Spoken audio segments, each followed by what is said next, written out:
അസ്സലാമു അലൈക്കും വറഹ്മത്തുള്ളാഹി.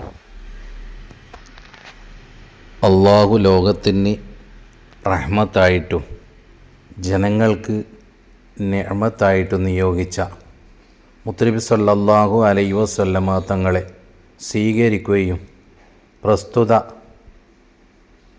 നബിയെ ലഭിച്ചതിൽ ശുക്ർ ചെയ്യാൻ നിലകൊള്ളുകയും ചെയ്തവൻ സ്വർഗത്തിൽ പ്രവേശിക്കുമെന്നും അതിനെ നിഷേധിക്കുന്നവനും നന്ദിയില്ലാതാക്കുകയും ചെയ്തവൻ നരകത്തിൽ പ്രവേശിക്കുമെന്നും മുത്തുനബി സല്ലല്ലാഹു അലൈഹി വസല്ലമ തങ്ങൾ നമ്മളെ പഠിപ്പിക്കുകയാണ്. അല്ലാഹു സുബ്ഹാനഹു തആല ഈ പരിശുദ്ധമായ റബീഉൽ അവ്വൽ മാസത്തിൻ്റെ ബർക്കത്ത് കൊണ്ട് ഹബീബ് റസൂലുള്ളാഹി സ്വല്ലല്ലാഹു അലൈഹി വസല്ലമ തങ്ങളെ സ്നേഹിക്കാനും ബഹുമാനിക്കാനും ആദരിക്കാനും നമുക്ക് തൗഫീക്ക് നൽകുമാറാകട്ടെ. എല്ലാവിധ ബുദ്ധിമുട്ടിൽ നിന്നും രക്ഷപ്പെടുത്തുമാറാകട്ടെ. വആഖിറു ദഅ്വാന വൽഹംദുലില്ലാഹി റബ്ബിൽ ആലമീൻ. അസ്സലാമു അലൈക്കും വറഹ്മത്തുള്ളാഹി.